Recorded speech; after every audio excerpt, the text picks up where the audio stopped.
Hi, this is Sarit Switzer, and welcome to the It Is Taught podcast, a podcast devoted to the teachings of Rabbi Shneur Zalman of Liadi as recorded in his most famous work, the Tanya.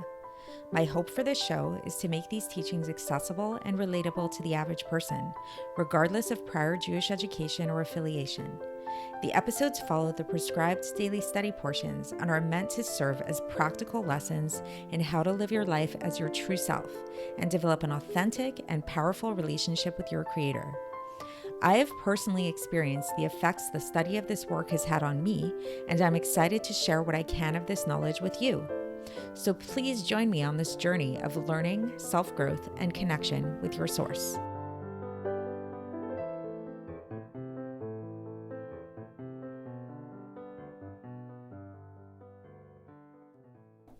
Hi, and welcome to the It Is Taught podcast. This is episode 520 for the 5th of Iyar in a regular year. And we are still in the middle of chapter 44, and we've been discussing different types of love of God. Some types of love of God which we need to work at, some types of love of God which are accessible to everybody, some which are not as accessible, some which are easier to attain, not as easy to attain, and some types of love which we actually don't have to work at all, which are actually totally innate and natural inside of us. It's part of our DNA as Jews.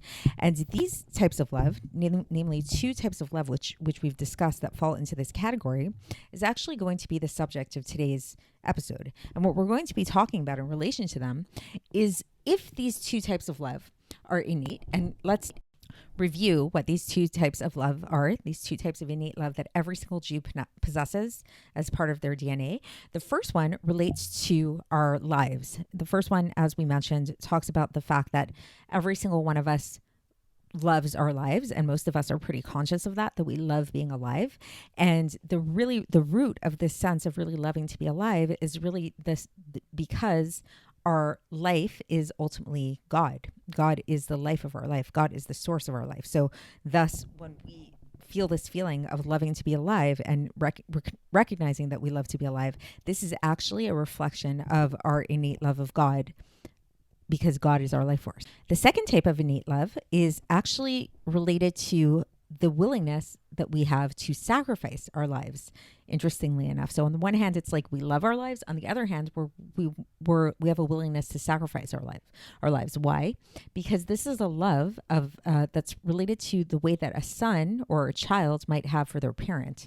So this is the type of love that Moshe Rabbeinu had for God, and that every single one of us has in a certain measure as well. That we have a sense that God is our Father, and just like every child, on some level, I mean, especially if it's a healthy relationship, loves their parents so much that they would be willing to do so much for their parents that they would even be willing to sacrifice their very own life. So this type of second love that we have for God falls into this category of the love of a child for a parent and this willingness to sacrifice our own lives. So again, the first love that's innate is this love of life and God as life. And the second love that's innate to all Jews is the love of a child towards a parent. So this idea of these loves being innate, it's something we're all born with. We don't have to work at it. We even spoke about it yesterday, that if you're in doubt and you don't know if you have this love or not, or maybe you're faking it, we've been reassured and we've been told, don't worry about it. If you're Jewish, you have these loves and they are in you. So then comes the question, if these two types of love are innate and they're within us, we don't have to work at them. We just have it. We were born this way, as I put in the title. So great. So maybe we don't have to do anything about it. Like, why even mention them? Why is this at all something that is related to our service of God if it's just something we're born with? So we'll learn today that in fact it very much is, because yes, it's true that these two types of love are something that we are just born with, and it's just something innate to us. And if we'd like, that's, perfectly fine way to serve God is from this more natural state and this sense of, this is how I was born. I love God and here I am. But if we want, we actually have the choice to take this innate love that we have and to make it something even higher and even more profound. So what does that mean, really? Well, in simple English, and then we'll get into, it gets a little bit Kabbalistic, but nothing too crazy, is that if we keep the love on this like innate level and we stay with this innate level of love, of loving God, this type of love is based in our emotions. It's based inside of our DNA.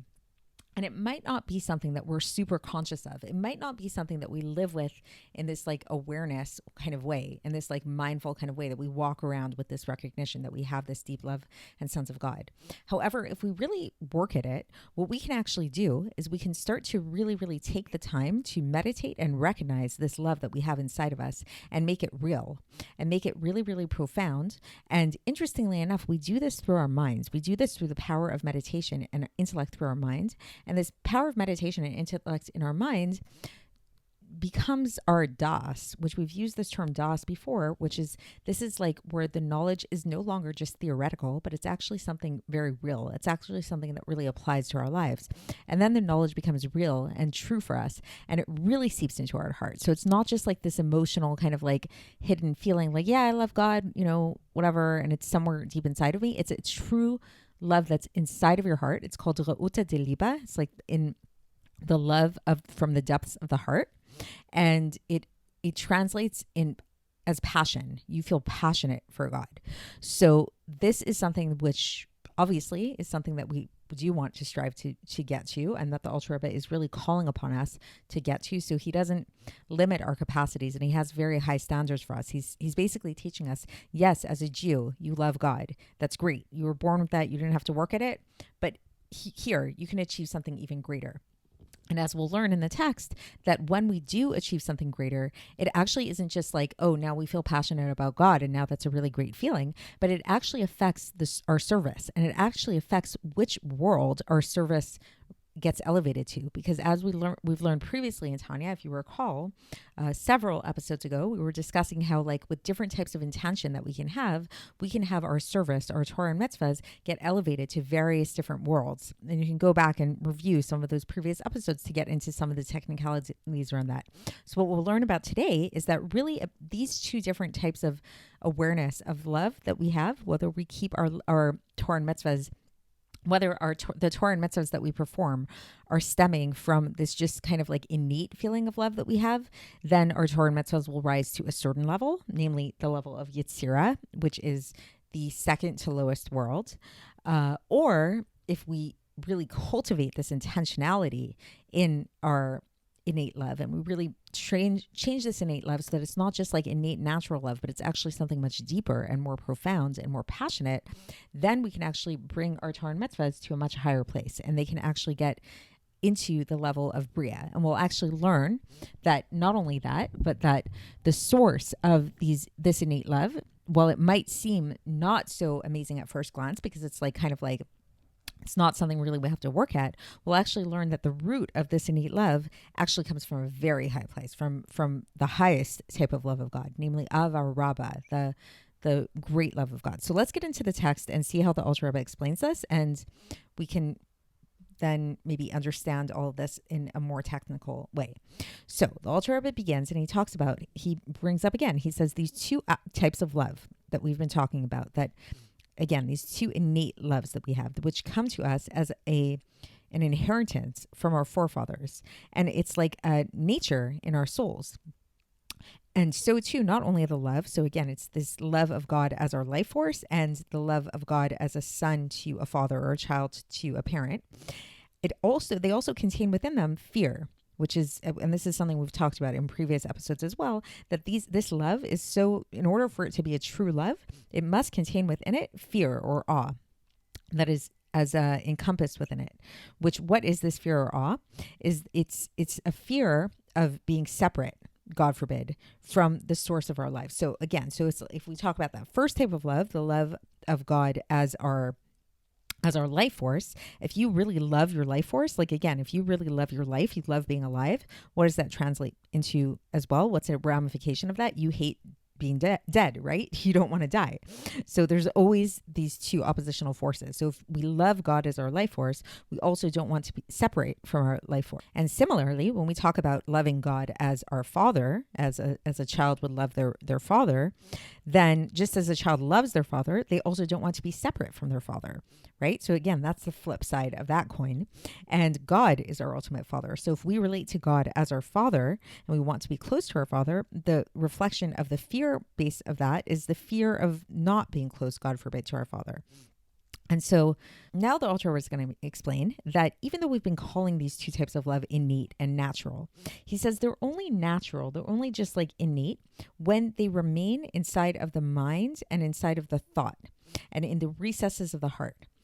And thus, in this sense, like when they just remain like kind of like intellectual, like they're just intellectual, it's not something that somebody feels passionately, but it's just something they're aware of. They're like, yes, I'm a Jew, so I love God. Of course I love God.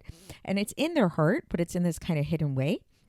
Then the place of these love are in the 10 spheres of Yetzirah. Yetzirah is the world of formation. This is, again, the third world of the four worlds. So it's the one right above our world of Asiya. It's the second to lowest world. And so because the world of these innate types of love is in the world of Yetzirah, that is where the Torah and mitzvahs, the person does that is motivated by these innate loves and fears gets lifted up to. So like if somebody keeps Torah and mitzvahs, let's say you have a frum Jew, a religious Jew, or even not a religious Jew, whatever, just a Jewish person who does a mitzvah. And why are they doing a mitzvah? Why are they learning Torah? It's just because they're Jewish. And it's because, it's not that they're necessarily feeling this deep-seated passion about God or anything like that, but they have this like sense that, they recognize God as their life force, and they also recognize that God is their father. And so they're keeping Torah and mitzvahs out of these considerations. This is going to cause the Torah and mitzvah to rise up to the level of Yetzirah. However, now there's this higher level that can be achieved, that when this love is not just like this intellectual kind of love, and it's not just in the recesses of the heart, but it actually becomes revealed in the heart, and it's called Re'uta de Liba, which is an Aramaic term which comes from the Zohar, which literally translates to mean the heart's desire. So it's a very deep and passionate love that's inside of the heart. Then the place of this love, this more passionate love, is in the 10 spheres of Bria. So Bria is a higher world. Bria is the second to highest world. It's the world of creation. So rather than the world of formation, which is the world of Yetzirah, that's lower, the world of Bria is one step higher. It's the world of creation. And so thus, because this is the realm of this type of love, this is where the Torah and mitzvahs that a person does that's motivated out of this passion gets elevated to there. So again, the way that would translate into real life is that, let's say if you had a Jewish person who did a mitzvah or who studied Torah, and it wasn't just simply because, yes, they're a Jew and they recognize God and, blah, blah, blah, whatever, but it actually, they cultivated a true awareness of God in a true way that translated into them really being passionate in the process, and their passion was felt inside of their heart in a revealed way. This would actually translate into their Torah and mitzvahs being elevated up to the world of Bria. And how does this happen? How does this happen that the Torah and mitzvahs of such a person is able to come to this level of Bria, to be elevated to the level of Bria, is because the way by which this love comes out of hiding in the heart, because it starts out, again, we have this innate love of God inside of our heart, but it's concealed. How does it become revealed? It becomes revealed through the power of das.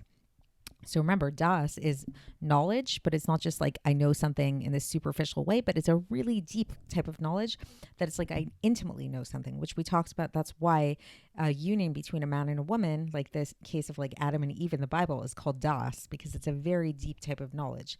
And it's where the thought gets really, really implanted with a lot of strength and a very intense type of meditation that comes from the depths of the heart. powerfully and frequently. So this is somebody who really, really meditates a lot and devotes time to meditating upon God and thinking about God, how it is that God is actually our life force. So that's related to the first type of love. So it's like a person doesn't just take it for granted that God is their life force, but they really think about it. And they really what are the ramifications of that? As well as the fact that God is our true father. Same thing. So it's a person really thinks about that. What does that mean that God is our true father? And he studies about that. And not only this, now the Alter Rebbe is bringing up another point to kind of deepen this whole idea, is that it is known, what is written in the Tikkunim, so the Tikkunei Zohar, that in the world of Bria, the supernal mother nests.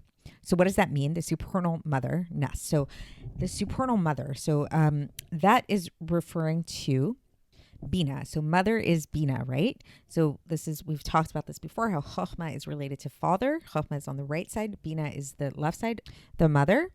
And whenever we talk about supernal, what this really means is it's referring to the world of Atzilus, of the archetype of this power.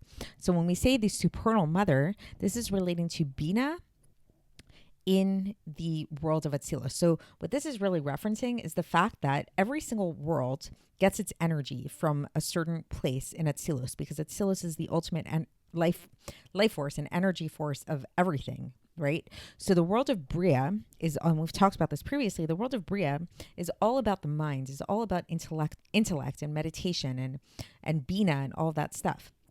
And because it's all about the mind and the souls there really sit and meditate about God in this intellectual type of way, that is a reflection of the fact that it receives its life force from the energy of Bina in Atzilus.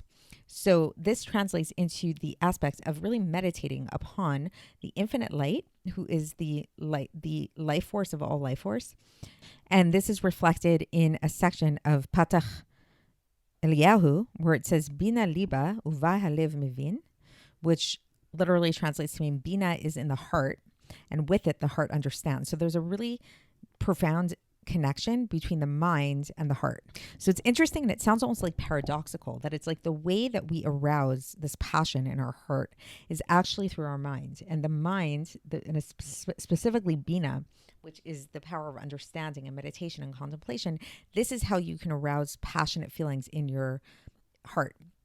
Which really, if you think about it, makes sense. If you think about anything, if you want to really feel passionate and get worked up about something, the best way to do that is to think about something, right? Like the more you meditate on a subject, if you think about like your love of chocolate or your love of a certain place in the world or something like that, the more you think about that place, the more excited you're going to get. Like, let's say if there's actually been studies done that people who tend to travel spontaneously versus people who plan out their travel or plan out adventures, let's say, or do adventures spontaneously, the ones that plan it out actually have a better time, interestingly, which might not seem to make sense at first glance. It might seem like counterintuitive, but the reasoning behind it is that if you plan out an adventure months in advance, then you're not only going to be excited about the adventure when you're doing it, but you're actually going to be excited about the adventure for all of the months leading up to the adventure, because you're going to be thinking about the adventure and imagining what it's going to be like and planning out all the details of what you're going to do. So you're actually experiencing the adventure